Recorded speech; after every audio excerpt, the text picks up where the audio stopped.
উনি আমাকে যে আদরের নমুনাটা দেখিয়েছে, ইট ওয়াজ নট হিউম্যানিটিক, এটা আলটিমেটলি মানবিক আচরণ ছিল না, আপনি যেটা বলতে যাচ্ছেন। তারপরে সে আমাকে বোঝানোর চেষ্টা করেছে, এটুকু আমার মনে আছে, যে না তুমি কষ্ট পাচ্ছ, এটা ঠিক, কষ্ট পেও না, এটা হয়, এটা ঠিক হয়ে যাবে আস্তে আস্তে। যাই হোক, সকাল হলে পরের দিন সকালে বউ ভাত, বাসায় অনুষ্ঠান কমানো। তো আমি কাউকে কিছু বলতে পারছি না, কিন্তু মনের ভিতরে তখনই একটা আমার কষ্ট ঢুকে গেছে কিন্তু অলরেডি। আমার নাম রিমা। রিমা, বয়স? আমার বয়স এখন 38 চলছে। 38 চলছে। তো রিমা, আপনার এই জীবন গল্পে যাওয়ার আগে আপনি আমাকে একটু বলেন যে আপনি এই অনুষ্ঠানের খোঁজ পেলেন কিভাবে, বা কত বছর যাবত আমাদেরকে শুনছেন, বা কদিন শুনছেন? আসলে আমি একটু, অবশ্যই এটা আসলে ওই দাদিদের আমলে এটা সম্ভব। আমার মনে হয় না যে বর্তমান আমলে কোনো মেয়ে বা ভদ্র মহিলা যদি কেউ শোনেন তিনি সেন্সলেস হয়ে যেতে পারেন, মানে ওই স্টেজ যাওয়া তো অনেক বড়ের বিষয়। ওকে, বলেন প্লিজ। তো আমার যতটুকু মনে আছে, মানে আমার ছোট ফুপু আর আমি, মানে আমার যেটা 11 নম্বর ফুপু আর কি, মানে আমি এখানে বলতে চাচ্ছি যে আমার ফুপু হচ্ছে 11টা, আচ্ছা, বাবা চাচা 2 জন, মোট 13 জন। আচ্ছা, তো বাবা হচ্ছে একদম 13 ভাই বোনের বড়। ও ওকে, মানে সবার বড়। 13 জনের মধ্যে আমার বাবা সবচেয়ে বড়। জি। আর ছোট চাচা হচ্ছে 6 ফুপুর পরে, মানে চাচা বাবার থেকে অনেক ছোট। তো আমাদের শৈশবটা এরকম ছিল যে আমরা যতটুকু শুনেছি যে আমার দাদা ভাই মানে গ্রামের খুব গণ্যমান্য একজন লোক ছিলেন, চেয়ারম্যানও ছিলেন। তিনি খুবই জাঁকজমক কন্যাডোর জীবনযাপন করতেন, এবং মোট কথা আমাদের পূর্বপুরুষরা জমিদার ছিলেন। যে এই বাড়িটা এখন আর নেই, তবে তো ওইটার ভগ্নাংশ এখনো আছে, কিন্তু এখন আমরা সব বংশধররা ছড়াই ছিটে গিয়েছি। মানে ওটা কোথায় আছে? এটা কুষ্টিয়া। কুষ্টিয়ার জমিদার ছিলেন আপনার দাদা? আমাদের কুষ্টিয়ার জমিদার, মানে আমাদের শহর থেকে একটু ভিতরে। আচ্ছা আচ্ছা, ওকে ওকে। তো যাই হোক, ওইভাবে আমরা সারা জীবনই শুনে এসেছি, এবং আমরা এলাকায় গেলে ওরকম সম্মান নিয়ে থেকেছি। দাদা ভাইকেও দেখেছি। আমি দাদা ভাইকে খুব বেশি দেখিনি, 4 বছর বয়সে যতটুকু দেখা যায় আমার মেমোরিতে দাদা ভাই চেহারা খুব বেশি স্পষ্ট না। দাদা যান মারা যাওয়ার পরে তখন বাবা ফিল করেন যে দাদিকে একা বাড়িতে রাখা যাবে না, কারণ আমার ছোট ছোট অনেকগুলা টুকু আছে। তো তখন আমার বাবা একদম সবাইকেই নিয়ে আসেন, আর আমার চাচু অনেক আগে থেকেই আমাদের কাছেই থাকতেন। একটা জিনিস আমি বুঝতে পারছি যে আপনার বাবা যেহেতু বড় ছিলেন, আপনার দাদার অ্যাবসেন্সে উনি আসলে সবার অভিভাবক হিসেবে দায়িত্ব পালন করেন। দাদা এবং মা, আমার মাও প্রচন্ড ইফোর্ট দিয়েছে সংসারের পিছনে, সেটা মানে না বললেই নয়। তো বাবা হঠাৎ করে একদিন দেখলাম যে একজন মানে বাসায় হারমোনিয়াম, ডুগি, তবলা এরকম নিয়ে আসেন। আমি একটু ইন্টারাপ্ট করছি এখানে, সেটা হচ্ছে যে আপনারা কয় ভাই বোন ছিলেন? ও, আমরা 3 ভাই বোন। 3 ভাই বোন ছিলেন? জি। আপনি বড় সবার? না, আমার ভাই বড়, আমি মেজো, ছোট। আচ্ছা, তো আপনি যে সময় মেমোরি দিয়ে শুরু করলেন, এটা কত বছর বয়সে আপনার? এটা আমার 4 বছর। 4 বছর বয়সে, মানে স্কুলে তখনও ভর্তি হননি? মানে তখন স্কুলে যাবো, সেই বছরই হয়তো স্কুলে ভর্তি। ঠিক আছে, হ্যাঁ বলুন। তারপর তো তারপরে বাবা ডুগি, তবলা, হারমোনিয়াম নিয়ে আসছে, এই করছে। তা আমরা তো সবাই খুব লাফালাফি করতেছি, কারণ পাশে তো আমি একা না, আমার ছোট ছোট আরো ফুপুরা ছিল। আমি বললাম না যে আমরা সবাই একসঙ্গে থাকতাম। তো বাবা এটা দিয়ে কি হবে, তখন হঠাৎ করে পরের দিন সকালে দেখলাম যে একটা লোক আসতেছে, এবং খুব মেইলি ভাব আর কি। তো আমরা বুঝতেছি না, তা আমাকে এসে বলতেছে যে এই বাবু এদিকে আসো, মানে এরকম করে আর কি। নাচের শিক্ষকটা একটু এরকম মেইলি ভাষায় কথা বলে। তো আমার একটু কেমন লাগতেছে, বাসায় সবাই খুব হাসাহাসি করতেছি এরকম। আবার আমাকে ওই ঘরে যখন বাবা ডেকে নিয়ে গেছে যে আজ থেকে উনি তোমাকে নাচ শেখাবেন, আর আশেপাশ থেকে ফুপু টুপুরা উকি ঝুঁকি দিচ্ছে, মানে ছোট একটা ফ্যামিলিতে যা হয় আর কি, উকি ঝুঁকি দেওয়া, কি হচ্ছে ওই ঘরের মধ্যে, এরকম একটা বিষয়।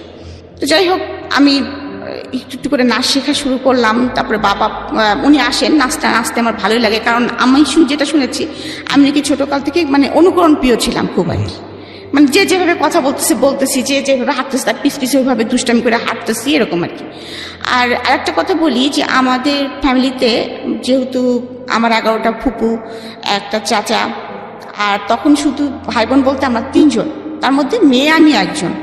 আর আমি ছোটকাল থেকে স্বভাবত একটু স্বাধীন চেতা, কারণ আমার বড় ভাইটা অসম্ভব ভদ্র এবং ভালো। আর আমি দেখতাম যে যেহেতু এত বড় একটা সংসার, এখানে জেদ না করলে কিছু পাওয়া যাচ্ছে না সহজে। হ্যাঁ, খাবো না, হুমকি দিয়ে দিচ্ছি, আমাকে এখনই নকল স্ট্যান্ড দিতে হবে, এরকম আর কি। তো কারণ আমাকে দিতে হলে আমার ছোট ফুপুটা হয়তো মন খারাপ করবে, কিন্তু আমার তখন তো সেই সেন্সটা নাই। আমার তো তখন সেই সেন্সটা আমার লাগবে, আমাকে দিতে হবে, আমাকে দিবা না কেন, এরকম একটা। আর বাবার সঙ্গে আমার সম্পর্কটা খুব বেশি ভালো ছিল, যার জন্য ওই রাত্রে বাবা আসলে বা যখনই সুযোগ পেতাম পুটপুট করে, বাবা জানো এরকম নতুন মেকআপ বক্সটা উঠছে, বাবা জানো নতুন এই পেন্সিলটা আসছে, মানে এটা মাকে এড়ায় বাবার কাছ থেকে নেওয়া আর কি। এবং এটা যে একটা জিনিস ছিল, কিন্তু কখনোই সেই টাকাটা নিয়ে বা বাবা যদি কিনে দিত আমি একটা কিনতাম না কখন, কারণ ওই যে আমার ছোট ফুপুটার আমি এক বয়সে এবং আমরা একই স্কুলে দুজনে, অনেক কঠিন একটা মানে নাচ, যখন ওই বয়সে আমার করার কথা না উনি তুলে দিলেন আমাকে। তো আমার মনে আছে আমাদের বিচারক ছিলেন সিবি, তারপরে নিপা, শিবলি মোহাম্মদ, হ্যাঁ হ্যাঁ, আচ্ছা, আর সাথে আরেকজন ছিলেন তার নামটা আমি মনে করতে পারতেছি না এই মুহূর্তে। তো যাই হোক 3 জন বিচারক ছিলেন।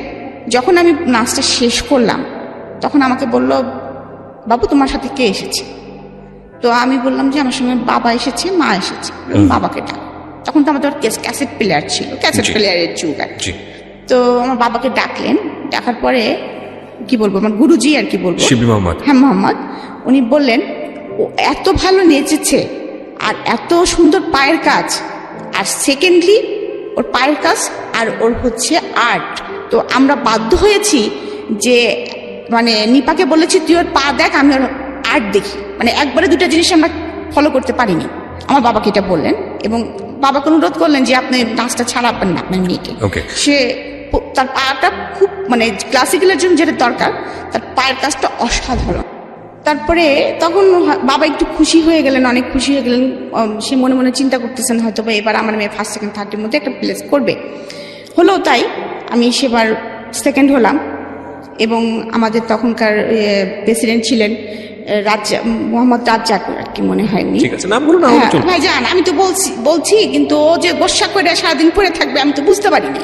তো যাই হোক, কালু মামা বলে যে নিজেই তেল গরম করে আনে, আমার মার কাছ থেকে তেল চায়, নিজে পায়ে মালিশ টালিশ করে। যাই হোক, তারপরে সেবার নতুন গুরুত্ব আমি পার্টিসিপেট করলাম এবং আমি 68 মার্ক নিয়ে সেবার আমি থার্ড হলাম। আমার সঙ্গে ফার্স্ট হয়েছিলেন শাওন। শাওন মানে হুমায়ুন আহমেদের স্ত্রী শাওন, আমাদের প্রিয় শাওন। ওকে, সো বুঝতেই পারছেন যে আজকের যিনি গেস্ট তার কালচারালি মানে শৈশবে একটা শক্তিশালী ব্যাকগ্রাউন্ড আছে ইনফ্যাক্ট। হ্যাঁ বলেন প্লিজ। তো তখন থেকে আমার মনের ভিতরে ইচ্ছা যে একটার পর একটা যখন অ্যাচিভমেন্ট করতেছি আমি, যে আমার তখন থিম হয়ে গেছে যে আমি নৃত্যশিল্পী হব। আচ্ছা, এবং এটা হতে হলে কি করতে হয় সেটাও আমি জানি, যে মানে বুঝতে পারতেছি বিভিন্ন জায়গা থেকে শুনতেছি যে ইন্টারমিডিয়েট পাস করব, আমাকে ইংরেজে আমি একটা কোর্স করব, বা আমি রবীন্দ্র ভারতী যে ভার্সিটি আছে ওখানে আমি অ্যাডমিট হব, এরকম একটা মনের মধ্যে একটা স্বপ্ন বোঝাচ্ছি। এর মধ্যে আমার বাবা ট্রান্সফার হয়ে কুষ্টিয়ায় চলে আসে। কুষ্টিয়ায় চলে আসার পরে কিছুদিন আমরা ভাড়া বাসায় থাকি, কারণ আমরা অনেক মানুষ ছিলাম, আমাদের হতো না। তো তারপরে বাবা ওখানে আবার জায়গা কিনে, আমাদের কুষ্টিয়া যেহেতু হোম ডিস্ট্রিক্ট, তো সেখানে বাবা আবার জায়গা কিনে বাড়ি করে ফেলেন, একবারে দোতলা বাড়ি করেন। যখনই বাবা বাড়িটা করেন তখনই হচ্ছে এমন অবস্থা হয় যে আমরা তো ছিলামই, আমার ফুপু টুপু আমার দাদি ছিলামই। তো গ্রাম সাইডে যেসব ফুপুদের বাড়ি ছিল তাদের ছেলে মেয়েরাও সবাই যারা কলেজে ভর্তি হলো সবাই আমাদের বাসায় এসে উঠলো। উঠার পরে তখন হচ্ছে আমি ক্লাস 10-এ অলরেডি উঠে গেছি। 10-এ ওঠা মানে আমার তখন প্রায় 15 বছর বয়স, একেবারে ছোট না, মানে ছোট না বলতে কি একটু একটু বোঝা শুরু করেছি যে আমি একেবারে ছোট না। আমাদের সিস্টেম ছিল দোতলায় আমরা মেয়েরা থাকতাম আর নিচতলায় হচ্ছে সব ছেলেরা থাকতো আর কি। তো বাসা ভর্তি যেহেতু মানুষ এভাবে চলছে। কিন্তু এখন আমি যেটা বলবো সেটা হচ্ছে যে আমার কৈশোরের পদার্পণ যেটা বলবো আর কি, বয়সন্ধিকালে হচ্ছে যে আমি যে খুব সুন্দর, আমি যে অমক বা আমি তমক, এরকম কমপ্লিমেন্ট কখনো আমাকে ফ্যামিলি থেকে দেওয়া হয়নি কখনো। উল্টো আরো কমপ্লিমেন্ট পেতাম যে শর্ট এর কখনো বিয়েই হবে না, লম্বা হতাম না যেহেতু।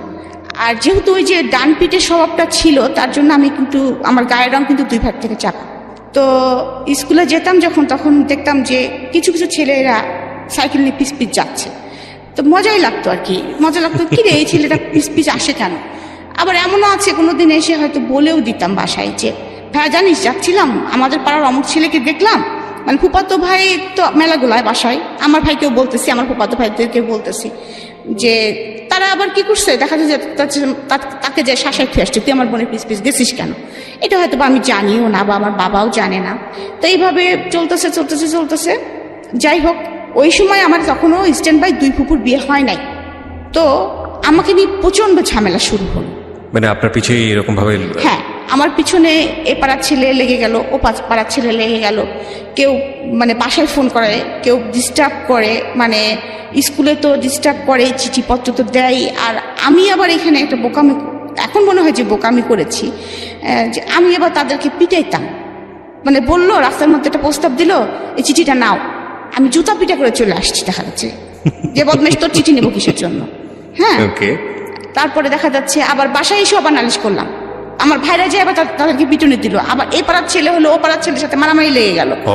মানে এরকম মানে সিচুয়েশনটা তৈরি হয়ে গেল। অনেক সময় ফোন করে বাবাকে হুমকি দিত যে আপনার মেয়েকে তুলে নিয়ে যান, কি করবেন দেখি, ও যে আমাদের পিটাইলো মারাইলো, হ্যাঁ আপনার যে কাজটা করেন বাবা হয়তো জানেও না। সেকেন্ডলি আর একটা বিষয় লক্ষ্য করা গেল ফ্যামিলিতে, সেটা হচ্ছে এখন বুঝি যে আমি যেহেতু খুব আদরের ছিলাম, একটা মেয়ে ছিলাম, তো আমার বাবা চাচার মিলে আমি একটা মেয়ে, এবং এভাবে মানুষ হচ্ছে দেখে হয়তোবা আমার কিছু কিছু ফুপুদের মধ্যে গ্রো করা শুরু করলো। তাদের তো সবার ছেলে আছে, আমাদের বাসায় লেখাপড়া করে, কারোর সঙ্গে বাইচান্স যদি আমার কোনো ভাব হয়ে যায় তাহলে তো বাবা না করতে পারবে না। মানসিকভাবে একটু তখন খুব দ্বিধাগ্রস্ত হয়ে যায় যে কেন এরকমটা হচ্ছে।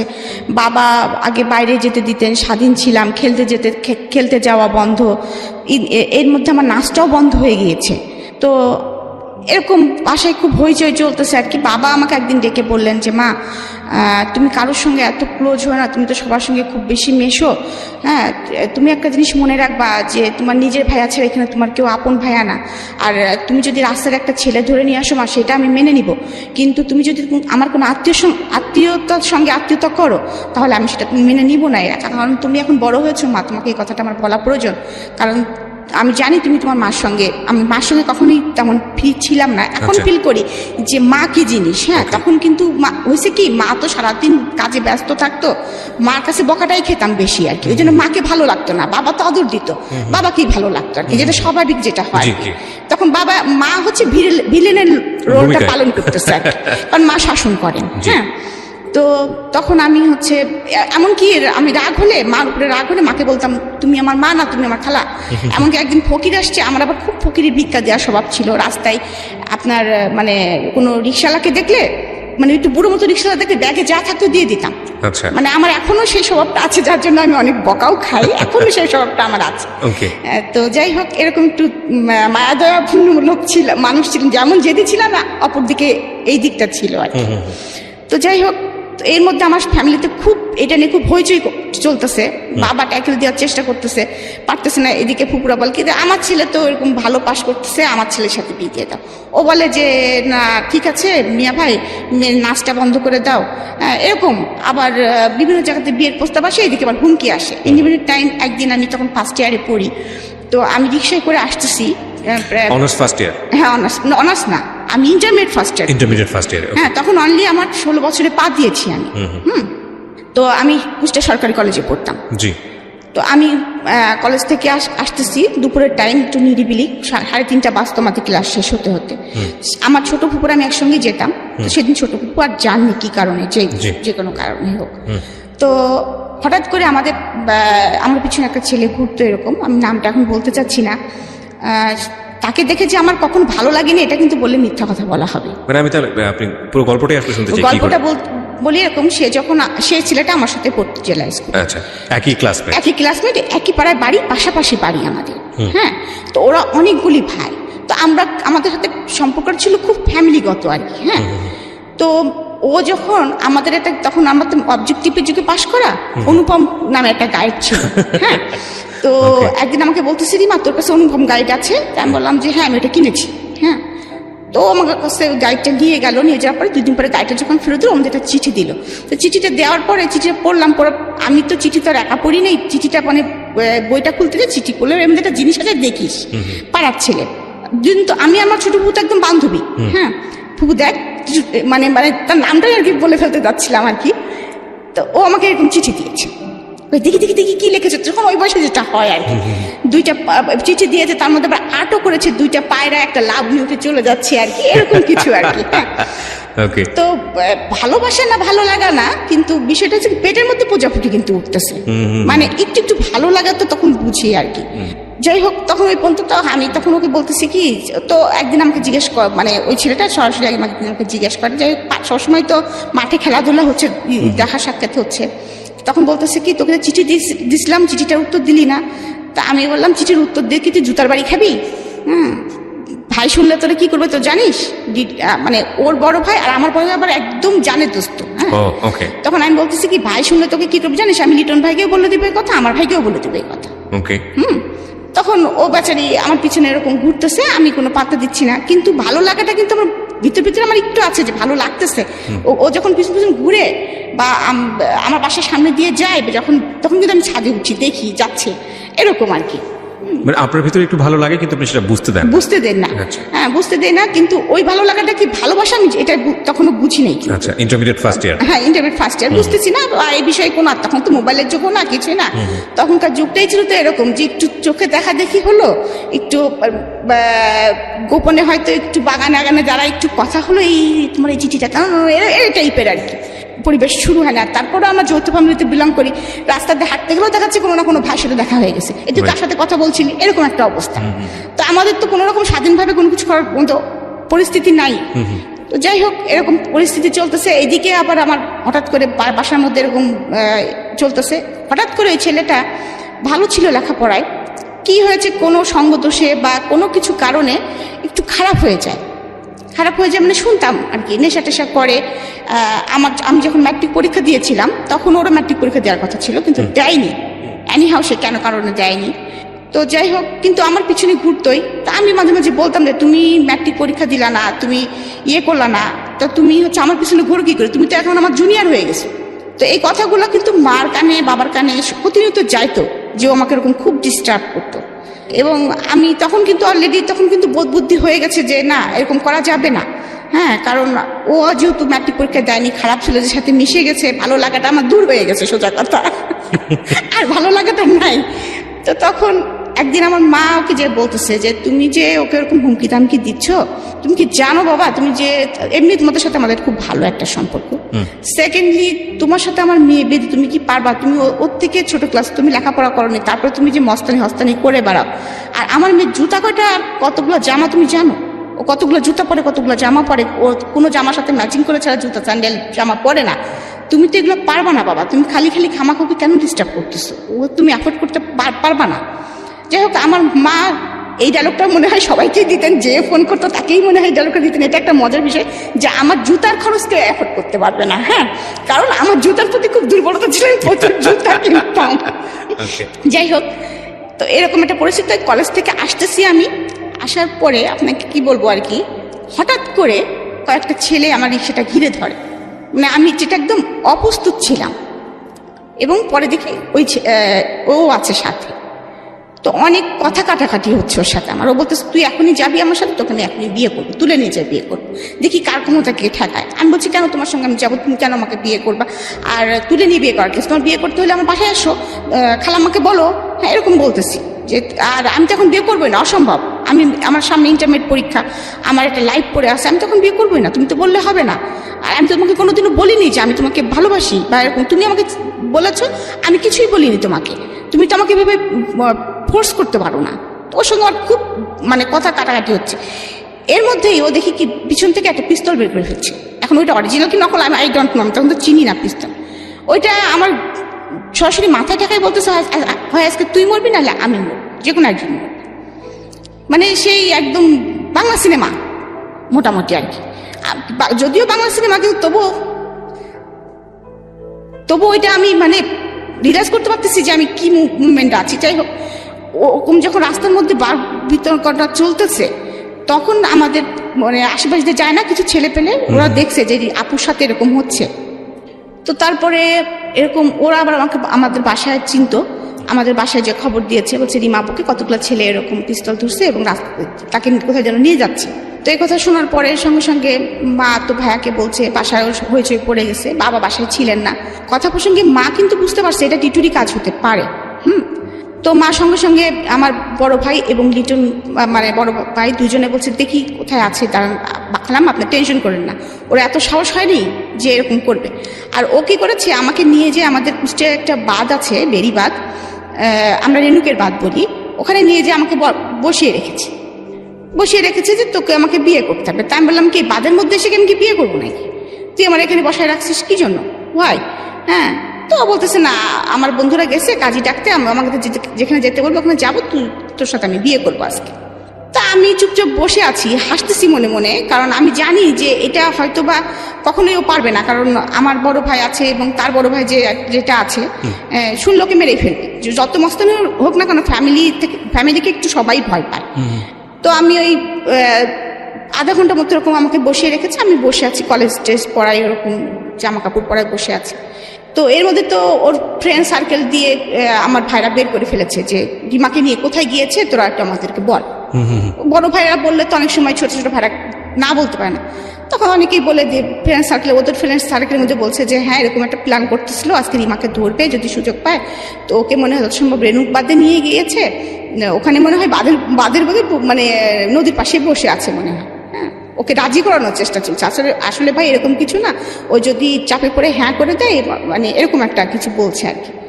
তো আমার ভাই এবং সেই ওর বড় ভাইও, আমি দূরের থেকে দেখতেছি ওরা হেঁটে আসতেছে। তো আমি তো একদম তখন আরো রিল্যাক্স হয়ে গেছি যে ভাইরা তো আসতেছে, আর ওরা ওদের ভাইদের দেখে পিছন থেকে পিস্তল তখন আর কোনো নাই, তখন পিস্তল সহকারে যার যার মতো সে পাশের দৌড় মারছে আর কি। 2-3টা ফ্রেন্ড ছিল, সে ছিল, তখন আর তার ফুটানি শেষ। যাই হোক, তখন থেকে আমাকে নিয়ে গেল বাসায় নিয়ে যাওয়ার পরে আরো পরিস্থিতি খারাপ হয়ে গেল, বাবার মাথার মধ্যে সেটা গেঁথে গেল।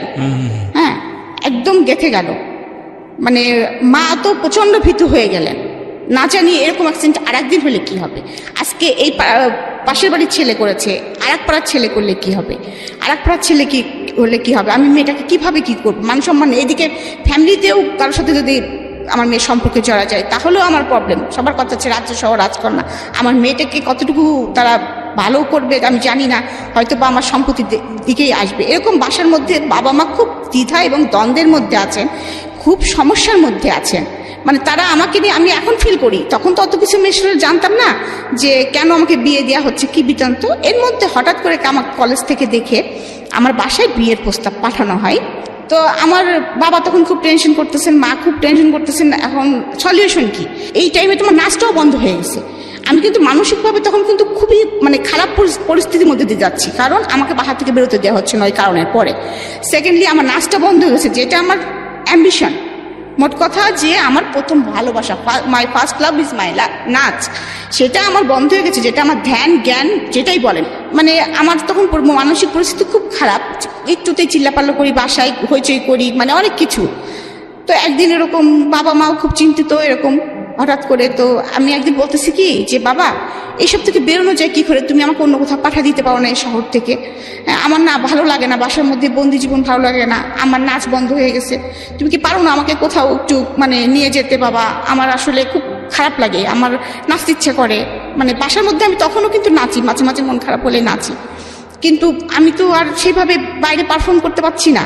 আমি ঢাকায় আসতে পারতাম না, আমার দেখা যাচ্ছে মাসে একটা করে প্রোগ্রাম থাকতো, কোনো সময় 3 মাস পরে একটা করে প্রোগ্রাম থাকতো। তো আমি তো আর ঢাকায় আসতে পারতেছি না, আমাকে বাসা থেকে বেরোতে দিচ্ছে না, এদিকে লেখাপড়াটা আমার হচ্ছে না ঠিক মতো। কি বলবো, তখন অনেকটাই মানসিক অবস্থা এমন ভেঙে গেছে, মানে আমি বলতে পারবো না, মানে আপনাদেরকে বোঝাতে পারবো না যে আমি মানে একটা মানে হিংস্র মানুষ থাকে না, মানুষ পাগল মানুষ থাকে না, কিছু খাওয়া নেই দাওয়া নেই, খাচ্ছি না দাচ্ছি না, কেউ কিছু বললেই ছুঁড়ে মারতেছি। এমনও হয়েছে যে আমার হাতে যে কাটা আছে, ব্লেড দিয়ে হাতও কেটে ফেলছি।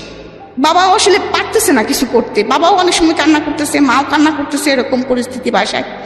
তো এর মধ্যে কলেজে একদিন আস্তে আস্তে একটু হওয়ার পরে তো আমার ভাইরা আমাকে সাথে করে নিয়ে যেত আর সাথে করে নিয়ে আসতো, যে কোনো একজন ভাই আমার সঙ্গে থাকতো। প্রিয় শ্রোতা, আমরা এই জায়গাটা একটা বিরতি নেব। চিন্তা করে দেখুন, একটা মেয়ে আমাদের সমাজে বড় হচ্ছে, সে যে শ্রেণীরই হোক না কেন, উনি যেই সোসাইটিতে বিলং করতেন, ওনার যে সার্কামস্ট্যান্সেস, যৌথ পরিবার, এবং যৌথ পরিবারের এরকম একটা মেয়ের দিকে এভাবে হাত বাড়ানো, এটা রিয়েলি টাফ। এবং খুব স্বাভাবিকভাবে তার ব্যাকআপটা অনেক শক্তিশালী। তার বাবার ওরসান হাইওয়েতে, তার এক চাচা সেই মুহূর্তে government officer, first class gazetted officer, সুতরাং সেই দিক থেকে কিন্তু তার একটা অনেক বড় ব্যাকআপ আছে। এবং তার যে কালচারাল ব্যাকগ্রাউন্ড, সেখানেও সে অত্যন্ত মানসিকভাবে শক্তিশালী একজন মেয়ে হিসেবে বড় হয়ে উঠছে। কিন্তু তারপরও আমরা আমাদের সামাজিকতার কথা চিন্তা করে একটা পরিবার যখন এই ধরনের একটা ঘটনা ঘটে কতটা ইনসিকিউর মনে করি এরকম একটা ঘটনাকে। এবং দেখুন যে প্রাণোচ্ছল একটা রিমাকে আমরা পেলাম শৈশবে, কিশোর জীবনের শুরুতে একেবারে বয়সন্ধিকালের সেই সময়টাতে এসে কিন্তু একটা ভয়ানক রকমভাবে ওকে একটা কনজারভেটিভ এনভায়রনমেন্টে বন্ধ করে ফেলার চেষ্টা করা হচ্ছে। এবং ওখানে উনি বলছিল যে আমার দোষটা আসলে কি, আমি তো কাউকে বলিনি যে আমাকে তুলে নিয়ে যাও, বা আমি তো কাউকে বলিনি যে বা আমি তাকে লাভও করি না সেই অর্থে। তো সেই জায়গাটা থেকে এরকম একটা কমপ্লেক্সিটি তার লাইফে চলে আসলো, তার স্বপ্নের জায়গাটা, তার যে নাচ সেটা বন্ধ করে দেওয়া হয়েছে এবং অন্যরকম একটা এনভায়রনমেন্টের মধ্যে তাকে ফেলে দেওয়া হয়েছে। কিন্তু মাথায় গোলাপ পরবো এরকম। তো যাই হোক, তারা আমাকে দেখতে আসছে, আমাদের ড্রয়িং রুমটা ছিল নিচে, আমরা দোতলার থেকে আমাদের নিচে নামানি আসছে। ওরা আমাকে বিভিন্ন প্রশ্ন করতেছে। দু একটা মনে আছে প্রশ্ন? দু একটা প্রশ্নের মধ্যে যেমন নামাজ পড়তে পারি কিনা, তারপরে কোরআন শরীফ পড়েছি কিনা, তারপরে কিসে পড়ি, কোন সাবজেক্টে পড়ি। এর মধ্যে আর একটা ছিল যে তখন একটা নাটক হচ্ছিল, হেলাল নামের একটা চরিত্র ছিল আমাদের মধ্যে, ইন্দ্রধরক মিলনের মনে একটা নাটক হচ্ছিল টিভিতে। হেলাল নামের কাউকে চেনেন কিনা, এই নাটকটা আপনি দেখেন কিনা? হ্যাঁ হ্যাঁ হ্যাঁ, সম্ভবত রূপকথা। হ্যাঁ। তখন বলছি নাটকটা হচ্ছে, তখন তো আমাদের বিটিভি চলতো এবং তখন ওই নাটকগুলো আমরা খুব আগ্রহ করে দেখতাম। তো আমি তখনও জানি না আমার হাজবেন্ডের নাম হেলাল, এই জন্য ওরা আমাকে প্রশ্ন করছে। হ্যাঁ, তখন বলছে হেলালের চরিত্রটা আপনার কাছে কেমন লাগে? কিন্তু ওখানে তো খালেদ খান তো মানে ভিলেন পুরা। হ্যাঁ, আমি তো বেটা তো বদমাইশের লাঠি, মানে আমি তো সবসময় স্টেট কাট কথা বলি, আমি সরাসরি বলতেছি বেটা তো বদমাইশের লাঠি। হ্যাঁ, এরকম বলতেছি আর কি। তোরা আবার ওইটা নিয়ে খুব হাসাহাসি করছে আর কি। যাই হোক, তারপরে আমাকে আমার হাজবেন্ড ঠিকানা লিখতে দিয়েছে। হ্যাঁ, ঠিকানা লিখতে দিয়েছে যে আমরা তোমার বাসার ঠিকানা লিখ। আমি এবার ঠিকানা লিখতে যে কুষ্টিয়া বানানটা এস এর গুলিটা কিভাবে দেয়, মানে একটু হলেও তো ভয় পাচ্ছি, ভুলে গেছি। হ্যাঁ, আমি আমার ফুফাতো ভাই সামনে দাঁড়ায় আছে, জিজ্ঞেস করছি এস কেমন করে লেখে রে, ওদের সামনে জিজ্ঞাসা করতেছি। হ্যাঁ, ও আবার হেসে ফেলছে, বলছে তুই এস লিখতে পারছিস না। যাই হোক, এই পার্টটা চলে গেল এবং ওরা আমাকে দেখে আমাকে কিছু টাকা, একটা খাম দিল হাতে ধরায়। তো যখন আমি দোতলা সিঁড়ি নিচতলা থেকে, তো বললো তুমি এখন যাও, তোমার সাথে পরে আবার কথা হবে। বাবা বললো মা তুমি উপরে চলে যাও। তা আমি উপরে চলে যাচ্ছি আর ওই টাকাটা গুনতেছি আর হাসতেছি, দেখতেছি যে ওখানে 2000 টাকা আমার এরকম সামথিং কিছু। এবং বলতেছি আমার ছোট ফুপু আমার সাথে আছে, আমি বলছি দেখ ফুপু, কালকে যাই একটা জিন্সের প্যান্ট কিনবো, একদম ঝাঁকানাটা একটা ব্লু প্যান্ট দেখে আসছি, ওইটা আমি কিনবই। এরকম। আমার যে বিয়ে হয়ে যাচ্ছে আমি এটা বুঝতে পারতেছি না, আমার মা একটা সাদা পাঞ্জাবির উপরে ফেব্রিক্স করে আমাকে যে পাঞ্জাবিটা বানাই দিয়েছে না, ওইটার সাথে আমি ব্লু প্যান্ট দিয়ে পরবো, মানে এরকম করে বলতেছি। খুব খুশি হয়েছে টাকাগুলো হাতে পেয়ে। এরকম 2-3 দিন যাওয়ার পরে আবার শুনি আমাকে দেখতে আসবে। এবার কারা আসবে? এবার মুরব্বী মহলরা আসবে। আচ্ছা, ওই হেলাল এটা হলো বলেছে। তা আমার বাবা নিজ থেকেই ওনাদেরকে তখন বলেছে আমার মেয়ে আমি বিয়ে দিব না। তখন আমার শ্বশুর নাকি জিজ্ঞেস করেছে যে কেন দিবেন না, আমরা তো দেখলামই না, মামুনির মুখটা তো আমাদেরকে দেখালেন না, মেয়েরা উপর থেকে দেখেছে, ছেলেদের সামনে। তখন আমার শ্বশুরদের সামনে আমি যাইনি। তখন বলতেছে যে না আমার মেয়ে। বাবার এটা শুনে মন খারাপ হয়েছে যে আমাকে মাপ দিয়েছে ওরা। হ্যাঁ, আর আমাদের ফ্যামিলির তো এরকম না, এত অড না যে এখনো মেয়ে তোমার দাঁত দেখি, মেয়ে তোমার চুল দেখি, এই টাইপের তো না। হ্যাঁ, বাবার এটা অবশ্যই প্রেস্টিজে লেগেছে। তো বাবা বলছে আমার মেয়ে আমি এখানে বিয়ে দিব না, এখানে বিয়ে দিব না বলছে, আসলে আমি মেয়ে না এখন বিয়ে দিতে চাচ্ছি না, মানে কায়দা করে যা বলা হয়তো বাবা বলেছে এরকম। তখন আমার শ্বশুর নাকি বলেছে দেখেন আমরা আসলাম, ঠিক আছে মামুনিটাকে দেখি, বিয়ে দিবেন না দিবেন আপনি পরে ডিসিশন নিয়ে, আমাদেরকে একটু এক নজর দেখতে দেন। তো আমার মনে আছে যে আমাদের উপরেও একটা বসার রুম ছিল আর কি, তো ওনাদেরকে ওখানে ডেকে নিয়ে আসা হয় এবং আমি আর সামনে যাবো না, কিছুতেই যাবো না। আমার তখন একদম শুরু হয়ে গেছে, না আমি যাবো না, সামনে যাবো, ওদের সামনে যাবো, ওরা আমাকে মাপ দিচ্ছে, কি করছে না করছে, আমি যাবো ওদের সামনে। তো জোর করে ওয়ান কাইন্ড আমাকে ধরে নিয়ে আসা হয়। তো আমি যখন রুমে ঢুকলাম, ঢোকার পরে বসতে বললো, বসলাম। তো আমার শ্বশুর, মানে তখন এখন জানছি আমার শ্বশুর, তখন উনি আমার একটা মুরগির মতো লোক আর কি, আমাকে বলছে আল্লাহ মেয়ে তো অনেক ছোট, ও তো এখনো লম্বা হবে, ও তো লম্বা হওয়ার বয়স আছে, এরকম বলতেছে। বলে তখন বলতেছে কি দেখেন, আমার বাবাকে বলতেছে কাশেম সাহেব আপনি কি মনে করছেন না করছেন আমি জানি না, তবে ওকে দেখে আমার মনে হয়েছে আমার মা, আমার দাদি শাশুড়ি আমার মতো শর্ট ছিলেন। একটা বিরতি নেব প্রিয় শ্রোতা। জীবন নাটকের চেয়েও নাটকীয়, সবসময় এই কথাটা বলি আপনাদেরকে, life is more than drama. এবং আজকের গল্প হয়তো নতুন করে আরও একবার সেটা প্রমাণিত হবে। উনি একটা আংটি বের করে আমার হাতে পরিয়ে দেন যে আমি ওকে দোয়া করে গেলাম, এখন আপনি আত্মীয়তা করবেন, চলে গেছেন রাগ করে। যাই হোক, তো মা আবার বলেছে ও তার মেয়ে যদি সে বিয়ে দেয় তোদের এত মাথা ব্যথা কেন তোরা, এরকম যাই হোক ফ্যামিলি ক্রাইসিস মুভমেন্ট, সেগুলো আপনারা হয়তো বা না বললেও বুঝতে পারবেন যে কি যৌথ পরিবারে যেটা হয় হয় আর কি, সব দিক দিয়ে চলতেছে। আবার আর কেউ বলতেছে এই মেয়ে একদিনও ভাত খেতে পারবে না, স্বামী সংসারে দিয়ে ওর বাপ খালি খালি দিচ্ছে, চলে আসবে, এরকম চলতেছে। এরকম করতে করতে তো তখন বাবা আমাকে ঢাকায় নিয়ে আসেন। আমি বাবা আমার তখন আর ওইগুলো মনে নেই। আমি তখন দেখতেছি যে আমি একটু স্বাধীন হয়েছি, আমি কেনাকাটা করতে পারতেছি ধুমসে, যে শাড়িটা চাচ্ছি বাবা দিচ্ছে, যে জামাটা চাচ্ছি দিচ্ছে, মানে সবকিছু মোটামুটি ইয়ে করতেছি। এবং সোনার দোকানে যা চাচ্ছি, মানে এরকম সোনা কিনতে কিনতে আমি প্রায় 50 ভরি সোনা কিনে ফেলছি। ওকে, এমনও কথা বাবাকে বলতেছি, বাবা আমার কি এই বিয়েটা পরে যখন আরেকটা বিয়ে হবে তখনও কি আবার তুমি বলে ডাকতো? তো আমাকে বলতেছে মনা কেমন আছো, হ্যাঁ। তো আমি বলছি যে ফুপু আমার না ভালো লাগেনি, আমার সারা রাত ঘুম হয়নি, হ্যাঁ তোমরা আমাকে আজকে নিয়ে যাবা তো? হ্যাঁ। তো বলছে হ্যাঁ আজকে নিয়ে যাবে, মিয়া ভাই বলেছে আজকে তোমাকে নিয়ে যাবে, যে আমাকে সহকারে আজকে নিয়ে যাবে। আমি এবার ওকে বলছি কি ফুপু শোনো, ওই লোকটাকে নিয়ে যাওয়ার দরকার নেই, আমাকে নিয়ে যাও, হ্যাঁ বাবাকে আস্তে করে বলে এসো, ওনাকে নিয়ে যাওয়ার দরকার নেই। মানে এইভাবে আর কি। আমি তো আসলে বুঝতেছি না, আমি ওই লোকটার আমার সঙ্গে গেলেই মনে হলো যে আমার একটা ব্যাড ফিলিংস, ওই লোকটাকে নিয়ে যাওয়ার দরকার নেই। এই জন্য ফুপুকে আস্তে করে কানে কানে এটা বলতেছি। যাই হোক ওই দিনকার অনুষ্ঠানে মিটে টিটে গেল, তারপরে আমাদেরকে নিয়ে যাওয়া হলো। তো আমার বেডরুমেই আমি ছিলাম আর কি। সেখানেও আমার বাবা মা তো আর কোনো কিছু খেয়াল করে না। আমার বাবা মার ধুম লেগে গেছে, বাড়িতে অনেক লোক, পুপুরা ধুম লেগে গেছে যে জামাকে কোন পিঠা খাওয়াবে, জামাকে নতুন জামা ফার্স্ট আসছে আমাদের বাড়িতে, যৌথ পরিবারের জামাই, মানে আমাদের বাড়িতে একদম মনে করেন যে আনন্দ উৎসব। আর আমি হয়েছে কি যে এই একদিন দুই দিনে মানে আমার ফ্যামিলি থেকে যেহেতু আমি একটু দূরে, আমি আমার ফুপাতো ভাই বোন টোন এদের পেয়ে ওদের সাথে সবসময় থাকি, ওদেরকে পেয়ে আমার জামার কথা আমি ভুলে গেছি। মানে এমনিও তোর কথা আমার মনে থাকার কথাই না, তারপরে ওই যে আমার সাথে একজন লোক আসছে, তার থেকে আমার কোনো ইয়ে নাই। আমি কিন্তু ওদের সাথেই মানে বাসায় যেই ঢুকেই আগে আমি কিন্তু শাড়িটা খুলে আগে কিন্তু আমি স্কার্ট করে ফেলছি, বুঝছেন। ফেলে আমি আমার মতো মানে আবার দৌড়ানো শুরু করছি ঘরের মধ্যে, একবার এর সাথে এই গল্প করি, ওর সাথে ওই গল্প করি। কিন্তু এর মধ্যে হঠাৎ করে আমার এক ফুফাতো ভাই, ওর সাথে খুব ফ্রেন্ডলি সম্পর্ক ছিল, আমার থেকে 2 বছরের বড়। তো ও আমাকে জিজ্ঞাসা করতেছে মনি তোর মুখ চুপ দেখে তো ভালো পাই, ওই যে বললাম আপনাকে যেটা সাইন দেখে, বলছে ভালো লাগতেছে না তো। হ্যাঁ, তখন আমি বলতেছি কি যে ভাই জানো লোকটা না একটু ভালো না, হ্যাঁ লোকটা না খুব খারাপ, অনেক চরিত্র খারাপ। এভাবে বলতেছি লোকটা। হ্যাঁ, আমি যে বাংলা সিনেমা ভিলেন দেখো না, ওই রকম জানো, এখন এরকম বলতেছি। তা বলার পরে তখন আমার ভাই আবার হাসতে বলছে কই, মানে আমাকে সান্ত্বনা দেন।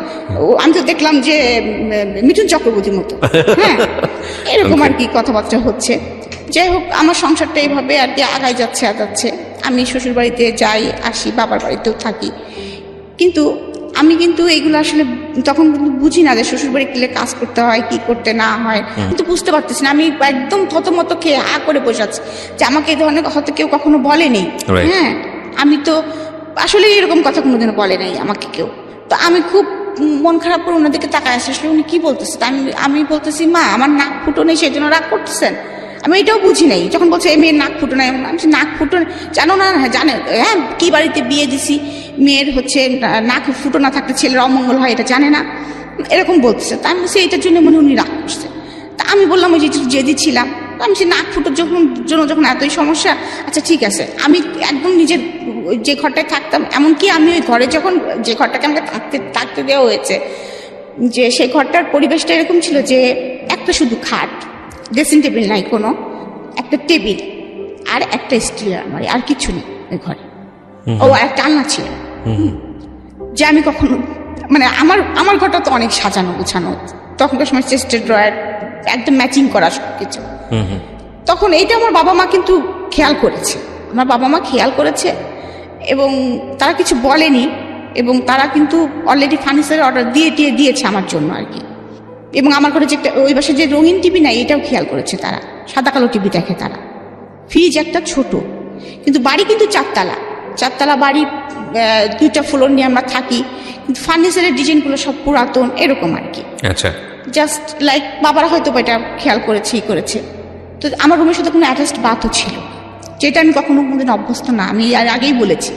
সেটা আমার একটা প্রবলেম হচ্ছিল। এখানে একটা বিষয় খেয়াল করবেন, উনি যে বিষয়গুলো আনছে ছোট ছোট করে, সেগুলো হয়তো বলার মতো না, কিন্তু খুব আপনি যেটা বলছিলেন 16টা বছর নিয়েই কিন্তু সেখানে গেছে, হ্যাঁ, এবং এই 16টা বছরে তাকে কিভাবে ট্রিট করা হয়েছে, কিভাবে বড় করা হয়েছে, কি আচরণ তার সঙ্গে করা হয়েছে, কি ধরনের পরিবেশের মধ্যে সে থেকেছে, সে সব কিছু নিয়ে কিন্তু ওখানে গেছে। সুতরাং এটাকে যদি রাতারাতি ধাক্কার কবলে পড়ে যায় তাহলে এটার ভবিষ্যৎ ভালো হবে না, এটাই ধরে নেওয়া যায়। জানি না কি হয়েছে, ওকে বলুন তারপর।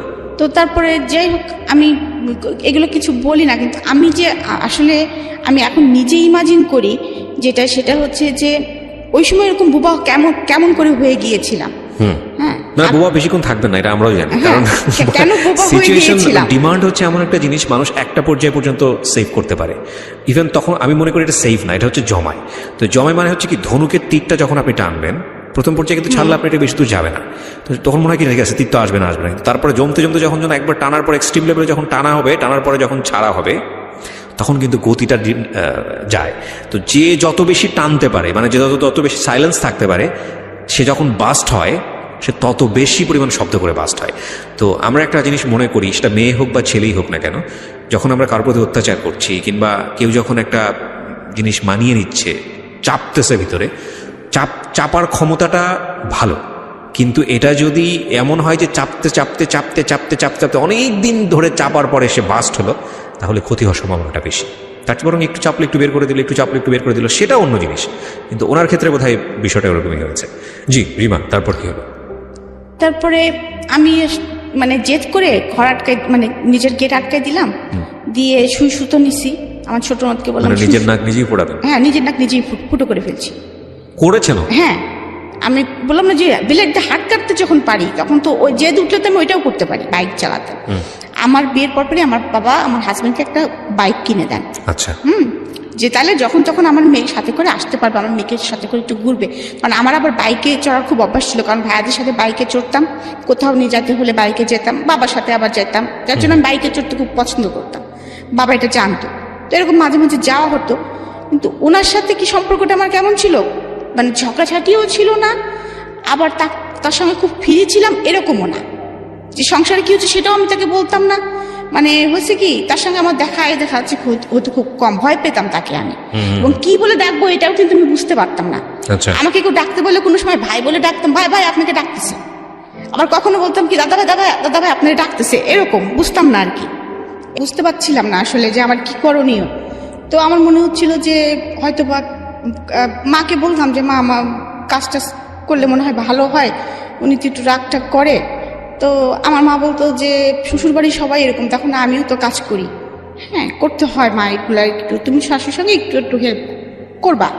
এখন হেল্প করা বলতে আমার মা তো অতটা বোঝে নাই যে হেল্প বলতে কি বোঝাচ্ছে আর কি, হয়তো বা শাশুড়ির সঙ্গে একটু করলাম, কিন্তু হেল্প বলতে আমি ওই বাড়ির একটা বউ, আমার যে এত দায়িত্ব আমি কিন্তু তখন কিন্তু বুঝতে পারতেছি না যে এবারে আমি একটা বউ, আমার 5টা ননদ, আমার অনেক দায়িত্ব, এবং আমার শাশুড়ি একটু অসুস্থ, আমাকে অনেক দায়িত্ব নিতে হবে, এটা কিন্তু আমি বুঝতে পারতেছি না। আর আমার হাজবেন্ড কোনো প্রকারে আমাকে কিন্তু হেল্প করতেছে না, হাজবেন্ড কিন্তু বলতেছে না বুঝায় তোমাকে এগুলো করতে হবে ওইগুলো করতে হবে। হ্যাঁ, সে কিছু এমন তেমন হলেই আমার হাতে হয়তো একটু মানে অনেক জোরে না, এটা কি এরকম করে নাকি, হ্যাঁ রুটি এরকম বেঁকাতে রাখানো, এবার কোন দেশে জাপানি রুটি, মানে উনি এবার একটু কথা এভাবেই বলে, হ্যাঁ এটা কি চায়না থেকে আগত, মানে এইভাবেই কথা বলে সে আর কি। তো আমি এগুলো আর কি খুব ভালোভাবে নিতে পারছিলাম না, যে আমি তো আসলে পারি না, হ্যাঁ, এবং মানসিকভাবে আমাকে সাথে করে যে মার্কেটিং করে, এবং আমি অনেক সময় কাঁদতাম যে বাবা আমার কাছে তো টাকা নাই, হ্যাঁ আমার কাছে তো টাকা নাই, আমি চটপটি খেতে পছন্দ করি, আমাকে তো কেউ চটপটি ফুচকা খাওয়াতে নিয়ে যায় না, এই করে না। বাবা আমাকে, আমার মনে আছে সে টাকা আমাকে অনেক সময় যাওয়ার সময় 5,000 10,000 করে টাকা দিয়ে দিত, এইগুলো আবার দেখা যাচ্ছে আমি আমার ননদদের পিছনেই খরচ করতাম। এই তোরা কি কিনবি বল, আমার কাছে টাকা আছে, আমি কিন্তু আসলে ওইভাবে কখনোই, ওরা আমাকে আপন না মনে করলো, আমি কিন্তু সবসময় এইভাবে। আবার দেখা যাচ্ছে যে ভাবি তোমার না অনেক সুন্দর সুন্দর আংটি, এই তো আংটি নিবি, আমার না বক্স ভর্তি আংটি আছে, নিয়ে যে দিয়ে দিতাম ওদের, ওরা কয়টা নিয়েছে সেটাও কিন্তু আমি কোনদিন খেয়াল করতাম না এরকম।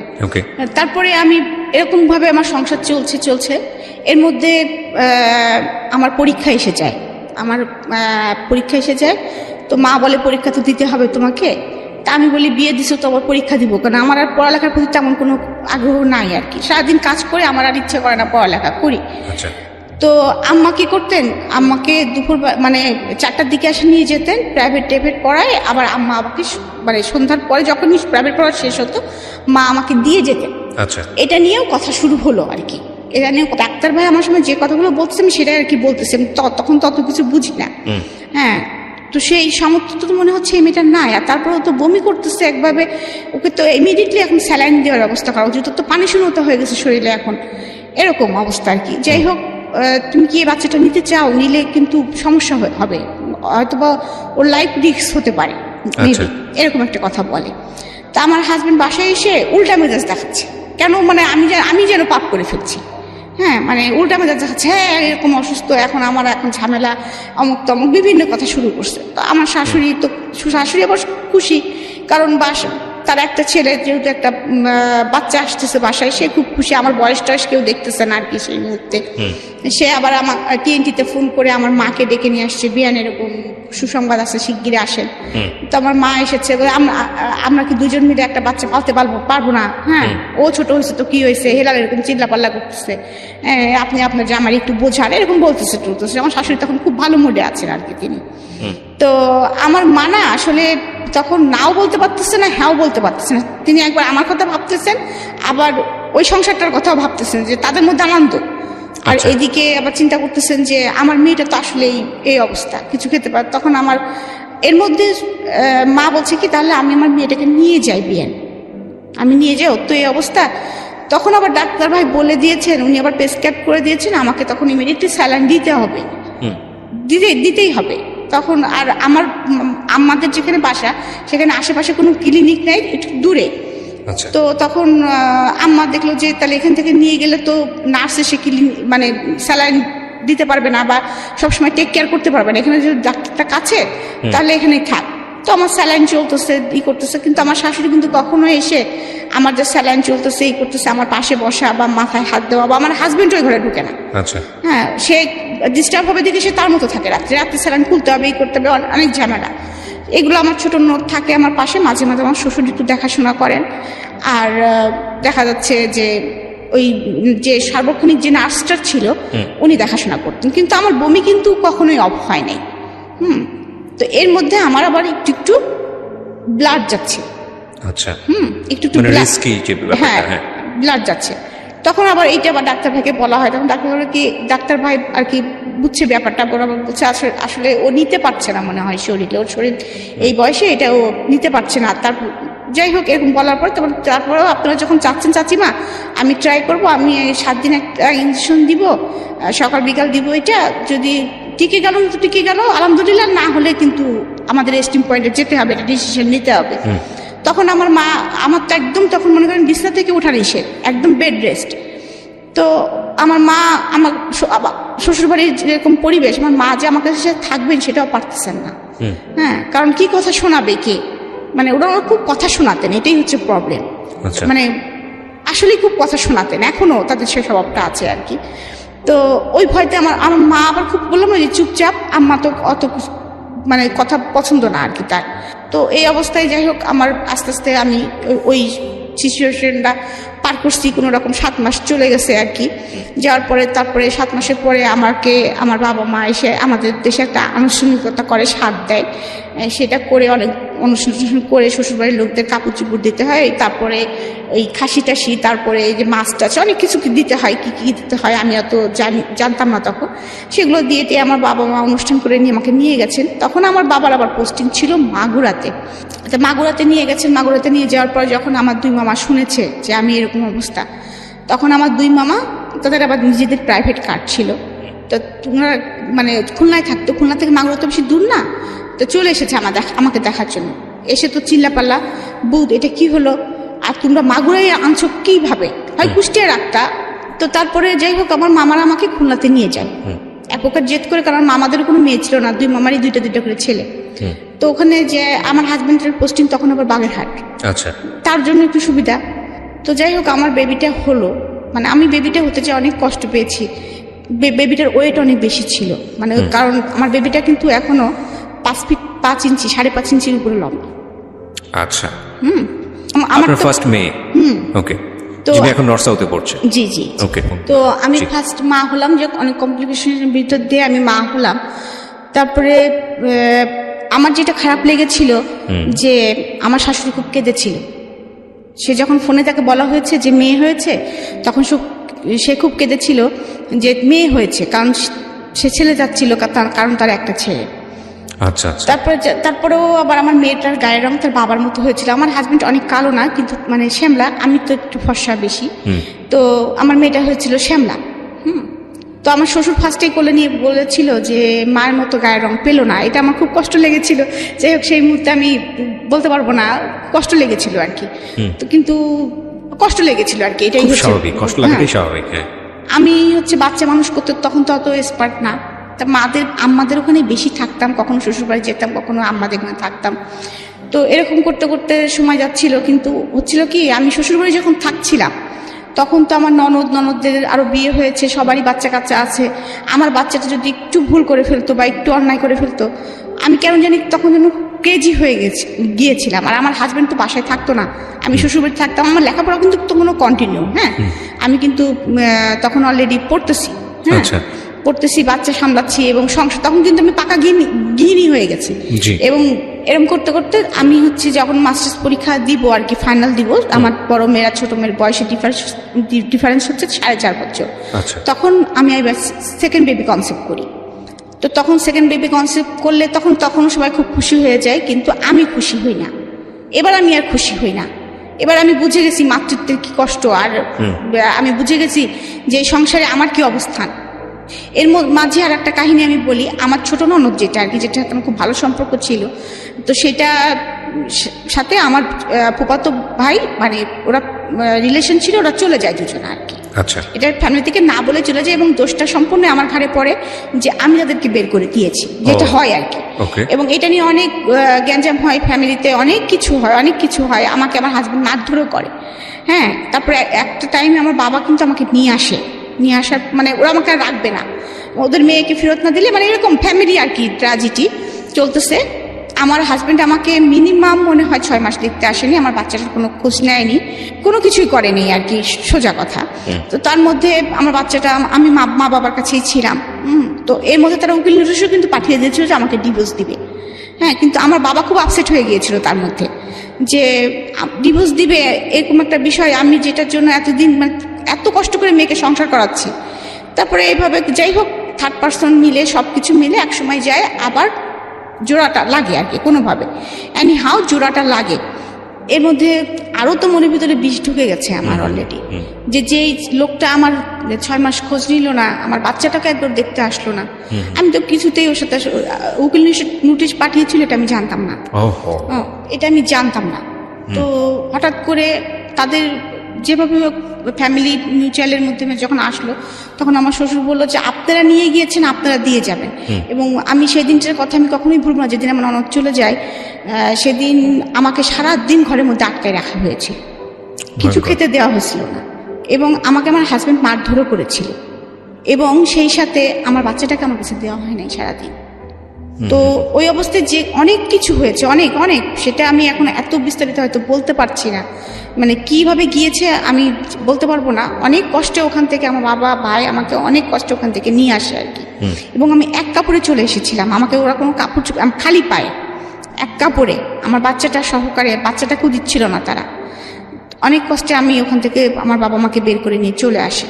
আসার পরে তো অনেক দিন এই যে ওরকম বাবা বাড়ি থাকলাম, করলাম। তার মধ্যে আমি আবার ট্রান্সফার হয়ে আমি যশোরে, তখন বাবার পোস্টিং, তো তখন যশোরে আমার ভাই আমাকে মাস্টার্স ভর্তি করে দিয়েছি, যে আমি তখন মাস্টার্স করতেছি, প্লাস সেই সাথে আমি হচ্ছে মানে আপনার মাস্টার্স করতেছি, সেই সাথে আমি কম্পিউটার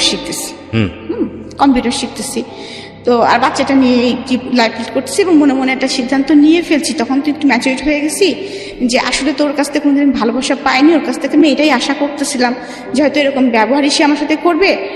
তো আমি আমার বাচ্চাটাকে নিয়ে আমি এক প্রকার চলবো আর কি, এরকম একটা চিন্তা ভাবনা করতেছি।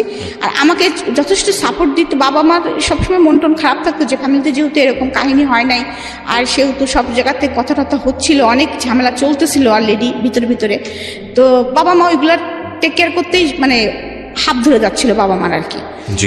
আর এদিকে হচ্ছে আমার বড় ভাই আমাকে একদম ফুল সাপোর্ট দিচ্ছে, যে না আমি তোমাকে যেতে দিব না, তুমি পড়ালেখা শিখো, মানুষ হও, আমার একটা ভাগ নিয়ে আমি পালতে পারবো, তুমি এটা নিয়ে টেনশন।